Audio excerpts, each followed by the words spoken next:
Hey everyone, आपका मेरे channel पर बहुत बहुत स्वागत है।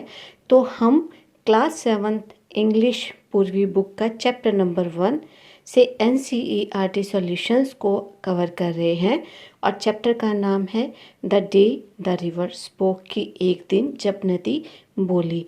और ये सभी क्वेश्चन आंसर्स एग्ज़ाम्स के पॉइंट ऑफ व्यू से काफ़ी इम्पोर्टेंट है।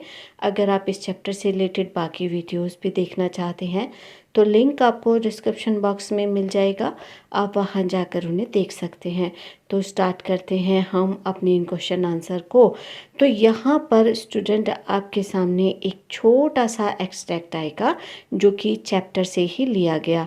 अगर आप इस चैप्टर की लाइन बाय लाइन एक्सप्लेनेशन देखना चाहते हैं तो वो वीडियो ऑलरेडी कवर्ड है, आप चैनल की प्लेलिस्ट पर जाकर उसे भी देख सकते हैं।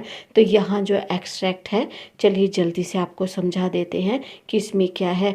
तो इसमें जानवी कहती है कि क्या मैं कुछ कर सकती हूँ, और अब नदी उसको कहती है कि ये तो पूरी तरह से तुम्हारे पर ही निर्भर है, क्योंकि मुझे लगता है कि जो छोटी लड़कियां होती हैं वो छोटे लड़कों से तो बहुत ज़्यादा अच्छा कर लेती हैं किसी भी काम को, और वो ज़्यादा अच्छे तरीके से तैर भी सकती है छोटे लड़कों के अलावा। अब वो ये कहती है नदी उसको कि तुम्हें जल्दी से स्टेप उठाने पड़ेंगे, तुम्हें जल्दी उठना पड़ेगा, और तुम क्या करो कि जल्दी से अपने फटाफट स्कूल चली जाओ और वहाँ जाकर देखो कि आखिर होता क्या है, और टीचर तुम्हें वहाँ रहने देती है, और हो सकता है कि जब तुम स्कूल जाओ तो टीचर तुम्हें वहाँ रहने दे दे। तो नदी जो है जानवी को यहाँ पर इस एक्सट्रैक्ट में यही सजेस्ट करती है कि उसे स्कूल जाना चाहिए, क्या पता उसका सपना पूरा हो जाए। लेकिन तब ये सुनकर जानवी हाँप जाती है। गैस्प का मतलब होता है हाँफ जाना, और वो 2 बार इसको रिपीट करती है, आई कुडंट, कि मैं नहीं कर सकती, नहीं नहीं मैं नहीं कर सकती, मुझे डर लगता है वो मुझे बाहर भगा देंगे। तो ये जो है इस एक्सट्रैक्ट का मतलब है। तो देखते हैं इससे बिलोंग जो है क्वेश्चन आंसर को। तो according to the river there were no difference between girls and boys, because नदी के अकॉर्डिंग कोई भी डिफरेंस नहीं है लड़कियों में और लड़कों में, क्योंकि तो आंसर होगा according to the river there was no difference between girls and boys because it depend on the individual, कि ये तो प्रत्येक व्यक्ति के ऊपर निर्भर रहता है कि उसे क्या काम करना है। यहाँ पर ऐसा कोई भी अंतर नहीं है लड़के और लड़कों में कि लड़की ये कर सकती है, लड़का ये कर सकता है, लड़की ये नहीं कर सकती, लड़का ये नहीं कर सकता। ये तो हर व्यक्ति पर डिपेंड करता है कि वो क्या कर सकता है क्या नहीं। Little girls can do as much as little boy, और नदी को तो ऐसा लगता है कि जो छोटी छोटी लड़कियां होती हैं वो लड़कों से ज़्यादा अच्छा काम कर सकती हैं, अच्छे तरीके से तैर भी सकती हैं, तो क्यों नहीं तुम उनसे ज़्यादा अच्छा पढ़ सकते। तो नदी उसे यहाँ पर यही बताने की कोशिश करती है। तो नेक्स्ट प्रश्न है identify whether the following statement is true और फॉल्स, कि यहाँ पर जो आपको एक स्टेटमेंट दिया है तो आप बताइए कि वो ट्रू है या फॉल्स है। तो यहाँ पर स्टेटमेंट क्या है, the river encourages Janvi to have faith in herself and fulfill her desire to go to school। यहाँ पर जो नदी है वो जानवी को प्रोत्साहित करती है कि तुम्हें अपने आप पर विश्वास रखना चाहिए और अपनी इच्छाओं की पूर्ति चाहती हो तो तुम्हें स्कूल जाना चाहिए, क्योंकि जानवी की इच्छा क्या थी, जानवी की इच्छा थी स्कूल जाकर पढ़ना। तो नदी ये स्टेटमेंट जो है आप बताइए कि सही है या गलत है। तो आंसर होगा कि ये स्टेटमेंट बिल्कुल सही है।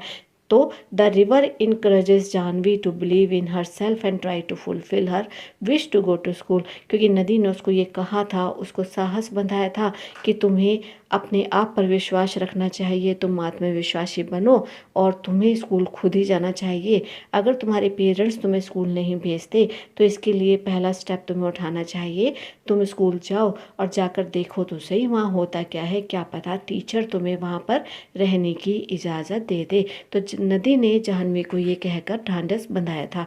तो नेक्स्ट प्रश्न है choose the correct option to complete the sentence, कि करेक्ट ऑप्शन को आप चूज कीजिए जो कि सेंटेंस के साथ करेक्ट है। तो when the river suggest that Jahnavi should slip along it means that she should move, कि जब रिवर ने उसको सजेस्ट किया था जाह्नवी को कि तुम्हें जल्दी से क्विकली एक काम करना चाहिए, तो इसका मतलब क्या था, वो क्या मतलब जाह्नवी को क्या करना चाहिए। तो यहाँ पर क्विकली इसमें राइट शब्द आएगा, क्योंकि नदी उसको यही कहती है कि तुम्हें जल्दी से स्लिप अलोंग का मतलब यानी कि तुम्हें जल्दी से सुबह उठना चाहिए और उठ के तुम्हें स्कूल जाना चाहिए। तुम्हें पहला स्टेप उठाना चाहिए, तुम जाकर देखो तो सही आखिर होता क्या है। तो यहाँ पर स्लिप अलोंग जो है वो जो है क्विकली के साथ यहाँ पर जो करेक्ट ऑप्शन है वो क्विकली है, क्योंकि उसने यही कहा था कि तुम जल्दी से अब इस काम को पूरा कर लो। तो बढ़ते हैं हम अपने नेक्स्ट प्रश्न की तरफ। तो जो नेक्स्ट प्रश्न है वो है, तो नेक्स्ट प्रश्न है what does the repetition of the phrase I could not tell us, कि यहाँ पर जानवी हाफती हुई 2 बार ये वाक्य को बोलती है कि I couldn't it, I couldn't it. तो वो बार बार इस चीज़ को क्यों रिपीट करती है, 2 बार उसने इसको क्यों रिपीट किया, इसके बारे में बताइए। तो आंसर होगा it shows that Janvi was very scared. अब ये दिखाता है कि जानवी जो थी वो बहुत ज़्यादा डर गई थी, and nervous about going to school without permission, क्योंकि वो बहुत ज़्यादा नर्वस भी हो गई थी, डर भी गई थी, क्योंकि नदी उसको बोलती है कि तुम बिना किसी को कुछ कहे स्कूल चली जाओ, पीछे जाकर खड़ी हो जाना, फिर देखना कि आखिर होता क्या है। तो जानवी ये सुनकर बड़ा डर जाती है, क्योंकि बिना किसी के परमिशन के जब उसे लगता है कि वो स्कूल कैसे जा सकती है, तो इसी वजह से उसकी बात पर वो ये बोलती है, नदी की बात पर ये बोलती है कि नहीं नहीं मैं ये नहीं कर सकती, यानी मैंने ये नहीं कर सकूँगी, मैं बिना किसी की परमिशन के, बिना अपने मम्मी पापा को बताए स्कूल नहीं जा सकूंगी। तो इसी वजह से जानवी जो है इस फ्रेज़ को, इस वाक्य को 2 बार रिपीट करती है कि I couldn't it, I couldn't it. तो स्टूडेंट, उम्मीद है सभी आंसर आपको बहुत अच्छे से क्लियर हो गए होंगे। वीडियो को लाइक कमेंट शेयर ज़रूर कीजिए, चैनल को सब्सक्राइब करके नोटिफिकेशन बेल को प्रेस कीजिए, ऑल पर हिट कीजिए ताकि आने वाला हर अवेलेबल वीडियो आप तक पहुंचे। मिलते हैं हम आपसे अपने नेक्स्ट वीडियो में। Till then keep watching, stay connected. Thank you.